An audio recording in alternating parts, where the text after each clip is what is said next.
একটু গভীর মনোযোগ দিয়ে শোনো, একটা পুরা চোখের পানি ফেলাইবা, আমার দিন সাক্ষী দেয় আল্লাহ সবার গুনাহ মাফ করে দিবে।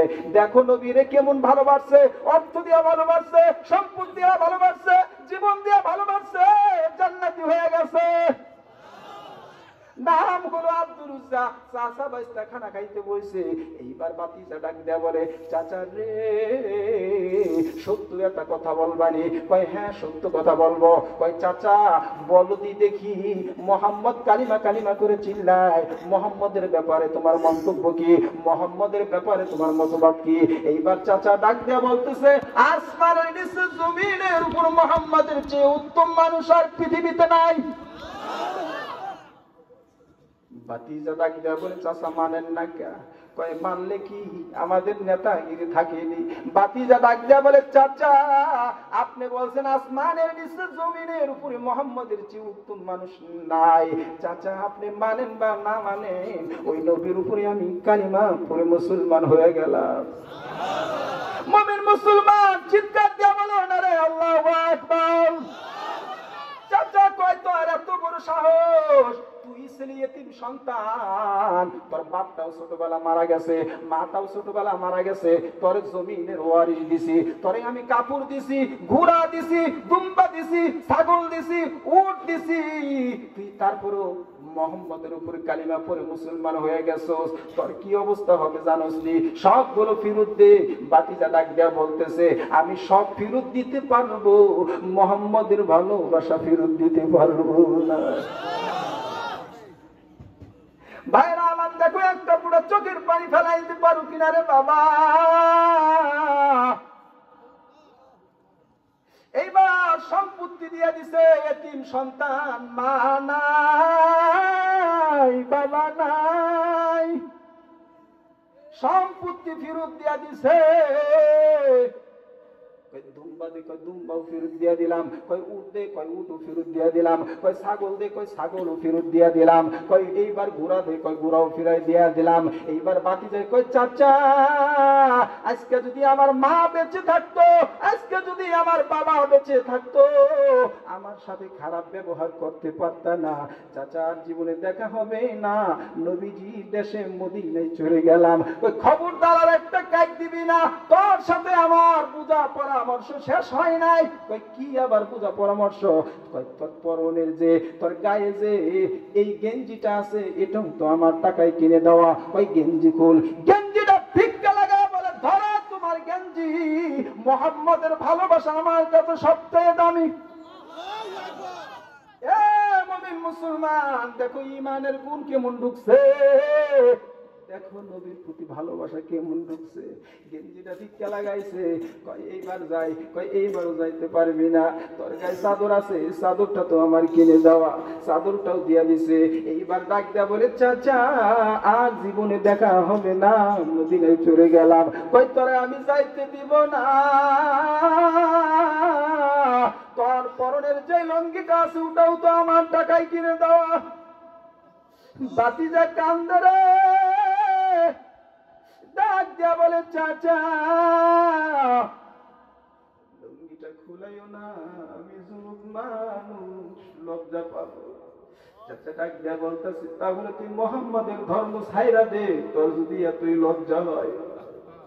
বাতিজা ডাক দিয়া বলে, চাচা তোমার হাতে ধরি, পায়ে ধরি, তুমি আমার লুঙ্গিটা নিও না। নিষ্ঠুর পাশার চাচা দৌড়াইয়া যায় লুঙ্গির গিট্টু দইরা খুলাই ফেলছে। বাতিজা আল্লাহরে একটা ডাক দেয়া বলে, রে আল্লাহ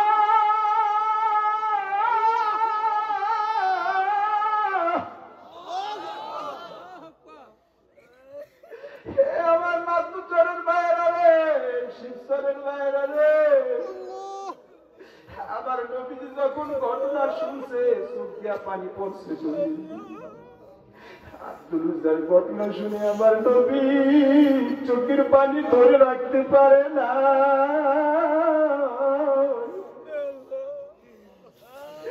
এই মাহফিল থেকে দেখবো তাদের চোখ দিয়া পানি ধরে না, আমার দিল সাক্ষী দেয় আল্লাহ তাআলা যাদের চোখ দিয়া পানি ধরবে তাদের গুনাহ মাফ করে দিবে। আব্দুল জাল্লারে একটা ডাক দিয়া জমিনের ভিতরে বেহুশ হয়ে পড়ে গেছে রে। চাচা লঙ্গিটা ঘুরাইয়া নিয়ে গেছে। আব্দুল জাল্লারে ডাক দিয়া বলে রে আল্লাহ, একটু মালিক রে করুণ সুরে ডাক দিয়া বলো না রে আল্লাহ। এই একটা জবান বন্ধ রাখবা না, একটু মালিক রে করুণ সুরে ডাক দিয়া বলো না রে আল্লাহ। একটু চিল্লায় গলা ফাটায়া বলো না রে আল্লাহ। আল্লাহ আল্লাহ।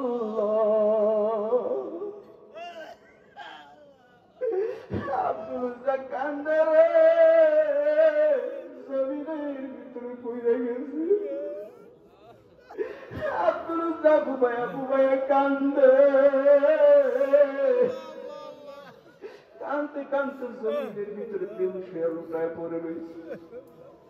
কতক্ষণ পর হুঁশ ফিরার পর সব মায়ের কাছে যায় কয়, মাগো। মা ঘর থেকে বাহির হওয়া ডাকতে বলে, সন্তান তোর এই অবস্থা কি করলো? মা দুইটা হাত চোখ বন্ধ করে বলে, সন্তান তোর গায়ের লুঙ্গি তোর জামা কো। সন্তান ডাকতে বলে, মা রে, আল্লাহর উপরে ঈমান আনার কারণে, নবী মুহাম্মদের ভালোবাসার কারণে আমার চাচার সম্পদ নিয়ে গেছে, আমার কাছ থেকে ঘর নিয়ে গেছে, আমার কাছ থেকে বাড়ি নিয়ে গেছে, উট নিয়ে গেছে, দুম্বা নিয়ে গেছে, ছাগল নিয়ে গেছে, বাদে গায়ের পরনের গেঞ্জি নিয়ে গেছে, চাদর নিয়ে গেছে, এমনকি আমার লঙ্গিটাও খুলাইয়া নিয়ে গেছে।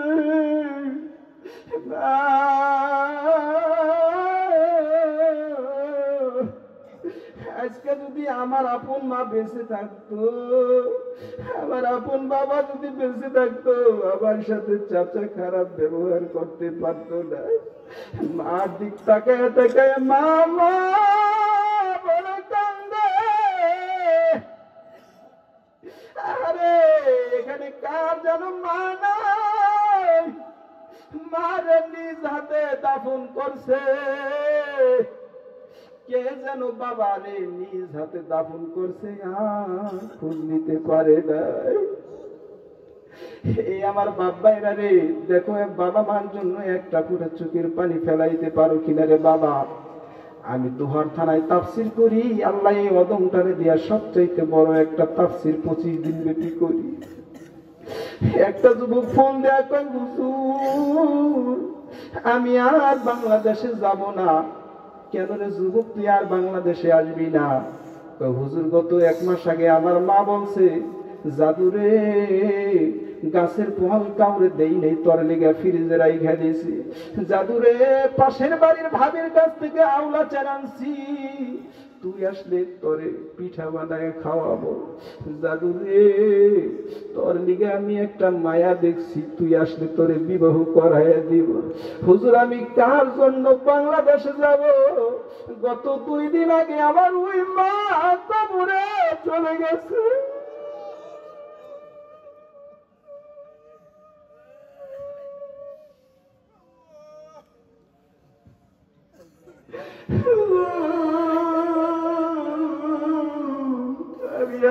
বাংলাদেশে যাব না, মা নাই গৃহে না, সংসার দেখিবে নাই মুছে যায় সব বাপনা যদি চলে গেছি কবরে। নূরের বাতি আলো দিবে তারিরে বাপমা ছাড়া সেদিন যারা হইয়া চোখের পানি দিছে তারা সারিয়া। আমি জাহানাবাদী ইচ্ছে করলে আজকে মার সাথে দেখা করতে পারবো। এখানে কে যেন আছে বাড়িতে যায় মার সাথে দেখা করতে পারবো। রাত 10টা 8টা পর্যন্ত পাবলিকে কেউ খানা দিয়ে পয়সা থাকে না। আরে কার মারে যেন নিজ হাতে দাফন করছে আর খোঁজ নিতে পারে নাই। আর বাবারে যেন নিজ হাতে দাফন করছে। দেখ কত বাবারা কান্দে। আমি মুসাফির মানুষ, দেখ চোখে পানি পড়ে রে। আল্লাহ বলে যে সন্তান বাবা মার জন্য চোখের পানি ফেলাই রে, নাকের ডগার পানি আসার আগে 40 বছরের জন্য ওই বাবা মার করে আল্লাহ মাফ করে দেয়। এর সন্তান তুই মার দিকে কেন কাঁদবি না? তুই তো জানোস না মা কি ধ্বংস। পদ্মা সেতু হওয়ার আগে আপনার ফেরি চলাচল করত। ফেরির ভিতরে একটা অ্যাম্বুলেন্স ছিল। অ্যাম্বুলেন্সের চতুর্দিক দিয়ে মানুষ ঘেরাও হয়ে গেল। একটা বাচ্চা মা মা করে কান্দে। বাপের পটুটু দেয় খা, কই খাম না। আপেল দেয়, কই খা, কই খাম না। আমি আমার মার দুধু খাবো। বাবা ডাক দেয়া বলে তোর মা মারা গেছে। সন্তানে ডাক দেয়া বলে কে বলছে আমার মা মারা গেছে?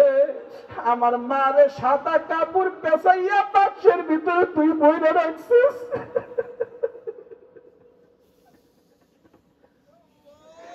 তুই মিথ্যা কথা কস।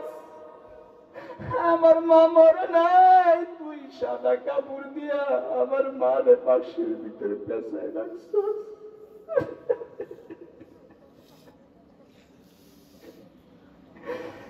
কত মানুষ দেখছি বায়ে দুনিয়ায়, মায়ের মতো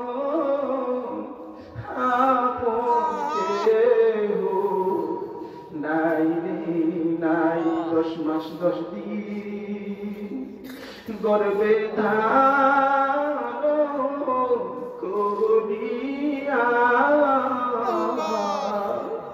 সকল কষ্ট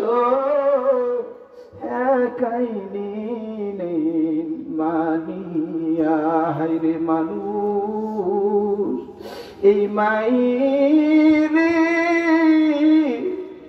ভুইল না। হায়রে মানুষ এই বাবারি ভুইল না। সময় থাকতে বাবা মার খেদমত ভুইল না। আরে এখানে কত মানুষ কান্নু, নবীর মহব্বতে কান্নু। হে মায়েরা রে, যুবক রে, ওই মারে কষ্ট দিবি না। ভুল বেয়াদবি করলে আজকে যা ক্ষমা চাইবা, বাবার কাছে ক্ষমা চাইবা, মার কাছে ক্ষমা চাইবা। নবীজি বলে তুমি বাবা আমার চেহারার দিকে তাকাইলে আল্লাহ তাআলা কবুল হজের সওয়াব দান করে। এর যুবক আমার কাছ থেকে দোয়া নেওয়া লাগবে না। আশরাফ আলী থানভী রাহমাতুল্লাহি আলাইহি বলে যারা বাবা মার খেদমত করবে, বাবা আমাকে খুশি করবে, আল্লাহ তাদেরকে 5টা পুরস্কার দান করবে। 1 নম্বর পুরস্কার আল্লাহ হায়াত বাড়ায় দিবে। 2 নম্বর পুরস্কার রিজিক বাড়ায় দিবে। 3 নম্বর পুরস্কার বাইতুল্লাহ জিয়ারত করার তৌফিক দিবে। 4 নম্বর পুরস্কার বিপদ থেকে হেফাজত করবে। 5 নম্বর পুরস্কার মৃত্যুর সময় কালিমা নসিব করায় দিবে। যুবকরে তোর বাবা অসুস্থ, হাসপাতালে নিয়ে যাইবি। তোর মা অসুস্থ, হাসপাতালে নিয়ে যাইবি। প্রয়োজনে গ্যাসের ট্যাবলেট কিনে দিবি, ডায়াবেটিসের ওষুধ কিনে দিবি। তুই সব সময় বাবা মা সেবা যত্ন করবি, আল্লাহ তোর হায়াত বাড়ায় দিবে, সম্মান বাড়ায় দিবে। আব্দুল উজ্জা কান্দে রে কান্দে। সৎ মারে ডাক দে বলে মা রে চাচা আমার কাছ থেকে লুঙ্গি খোলায় নিয়ে গেছে, সম্পত্তি খোলায় নিয়ে গেছে রে মা, সব কিছু নিয়ে গেছে। তোমার কাছে যদি কিছু থাকে আমার লজ্জা স্থান ঢাকার কাপড় দাও। মা দৌড়াইয়া গেছে, বাড়ির ভিতরে যাইয়া দেখি একটা কম্বল, গরিব মানুষ কম্বলটা 2 টুকরা করছে, 1 টুকরা সন্তান রে দিছে।